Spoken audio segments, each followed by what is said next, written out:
दुबार पेरणीचा निर्णय घेतलेला आहे, मात्र जो वाटप प्रक्रिया कशी असणार आहे, कसं? माननीय मुख्यमंत्री देवेंद्र फडणवीसजींनी दुबार पेरणी करावा लागणाऱ्या शेतकऱ्यांना एक मोठा रिलीफ दिलेला आहे की शेतकऱ्यांना कुठल्याही कारणाने दुबार पेरणी करावी लागली, कधी एखाद्या कृषी केंद्रामध्ये असलेल्या कंपन्यांनी फसवलं, त्यांनी बोगस बियाणं दिली, किंवा एखाद्या वेळी बी बियाणं पेरल्याबरोबर नैसर्गिक आपत्ती आली, अशा वेळी शेतकऱ्यांचं जे बी बियाणं या ठिकाणी उगवलेलं नाही, त्या शेतकऱ्यांना कृषी विभाग तातडीनं कृषी अधिकारी कुठल्या शेतकऱ्याचं किती बी बियाणं लागेल याचं तातडीने इव्हॅल्युएशन करतील, तातडीनं त्याचं पूर्ण रेकॉर्ड कलेक्टरकडे पाठवतील, कलेक्टर तातडीनं डीपीसीच्या माध्यमातून पैसे उपलब्ध करतील आणि तातडीनं बी बियाणे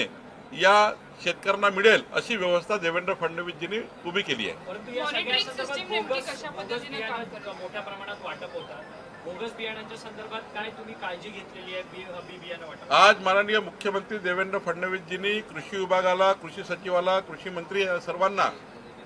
कडक कारवाई, म्हणजे या सर्व कंपन्या पुन्हा सुरू होऊ नये, यांना या शेतकऱ्यांना उडवणाऱ्या कंपन्या ज्यांनी बी बियाणं बोगस दिलं, आता अकोल्यामध्ये 3 गुन्हे दाखल झाले, अमरावतीमध्ये 3 गुन्हे दाखल झाले, नागपूरमध्ये काल बोगस बी बियाणं निघालं सोयाबीनचं, त्यामुळं अकोला, अमरावती, यवतमाळ, नागपूर आणि सर्व भागामध्ये बोगस बी बियाणं ज्यांनी दिला आहे, ज्या ज्या जिल्ह्यामध्ये,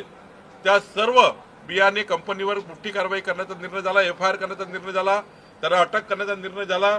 जवळच्या MP मधनं काही बोगस बियाणे येते त्यांनाही पकडण्याचा निर्णय झाला. आणि एवढंच नाही, यानंतर कुणी शेतकऱ्याला फसवणार नाही याकरता मोठी कारवाई करण्यात आली. निश्चितपणे दोन्ही गोष्टी केल्या, एकीकडे मोठी कारवाई करायची, त्या कंपन्यांना बंद करायचं,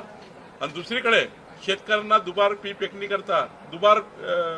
बी बियाणं लागेल, ते बी बियाणं कलेक्टरच्या माध्यमातून, कृषी विभागाच्या माध्यमातून, डीपीसीच्या माध्यमातून पैसे उपलब्ध करायचे. शेतकऱ्याला दुबार पेरणी करता तो बी बियाणं विकत घेणार नाही, तर सरकार त्यांना डीपीसीच्या माध्यमातून बी बियाणं देईल.